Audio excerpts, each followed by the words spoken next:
ஏய் என்னடா பிரச்சனை உனக்கு? நான் வேலை விட்டு நிற்க போகிறேண்ணா. நீ வேலைக்கு சேர்ந்தா 76 நாள் தான் ஆகுது. அதுக்குள்ளே வேலை விட்டு நிற்க போனால் என்னடா அர்த்தம்?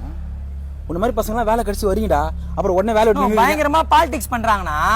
சும்மா டாமினேட் பண்ணி பேசுகிறாங்க. எனக்கு பிடிக்கலண்ணா, நான் நிற்க போகிறேண்ணா. ஏய் தம்பி, எந்த கம்பெனியில் பாலிடிக்ஸ் பண்ணல? எல்லா கம்பெனியும் நடக்குது, எனக்கும் நடந்துருக்குடா. நீ பாரு, ஒரு 3 மாதம் பல்ல கடிச்சிரு, நான் பார்த்துக்கிறேன். உனக்கு சொன்னால் புரியாது.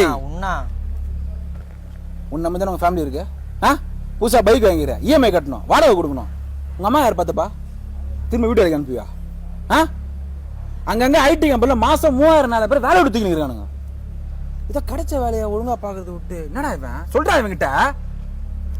ரொம்ப பேசுகிறானுங்க, எனக்கு பிடிக்கல, வேலை விட்டு நிற்க போகிறேன். டேய் யாரா மச்சான், நீ வேலையை விட்டு நிற்க போறியா? அப்போ நானும் வேலையை விட்டு நிற்கிறேன்.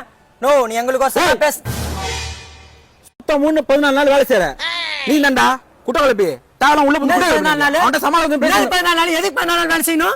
நீ எங்களுக்கு சம்பளம் தர? மச்சான், இந்த ஆளு எதுக்குடா நம்மள நாள் 14 நாள் வேலை செய்ய சொல்றான்? எதுக்கு 14 நாள் நீ சொல்லு. இருடா கத்தாதடா. நீங்க 2 பேரும் எனக்கு தம்பி மாதிரிடா. நான் சொல்றேன், உங்களுக்கு புரியல. நான் சொல்றத முதல்ல கேளுங்க. ஒரு எம்என்சி, ஒரு ஐடி கம்பெனினா 90 நாள் அங்க வேலை செய்யணும். அப்படி வேலை செஞ்சாதான் ஒரு ப்ரொஃபஷன். அப்படி போனாதான் வெளியே உனக்கு வேலை கொடுப்பான், இல்லை அவன் மதிக்க மாட்டான். அதெல்லாம் ஒன்றும் இல்லை, நம்ம 2 பேரும் 90 நாள் வேலை செஞ்சா அவனுக்கு ரெஃபரல் போனஸ் வரும். அதுதான் கத்தினுக்கிறான்.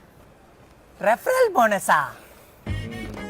மச்சான், இந்த ஆள் நீ வரதுக்கு முன்னாடி என்னலாம் பேசினா தெரியுமா? அம்மா அண்ணா, குடும்பம் அண்ணா. மச்சான், கொஞ்ச நேரத்துல அண்ணமே பேசி என்னையே ஃபீல் ஆகிட்டான் மச்சான். ஏய் எச்சக்கல நாயே, ரெஃபரல் போனஸ்க்கு அவ்வளவு பேசின? சரி விடு. நான் சொல்றது கேளு. நீ 14 நாள் வேலைக்கு வாடா. நீ வேலைக்கு மட்டும் வாடா. நான் பஞ்சில் 14 நாள் நீங்க வேலைக்கு வந்தீங்கன்னா உங்க வேலையை கூட நான் செய்யறேன்டா. எனக்கு நீ வேலைக்கு வந்தா மட்டும் போதுடா. டேய் நான் சொல்றதுக்கு டேய் போவாங்க டேய். நான் சொல்றதுக்கு டேய் நிறைய பிளான் வச்சிருக்கேன். ப்ளீஸ் டேய் ஆபீஸ்ல பார்த்தா அசிங்கம் பண்ணா.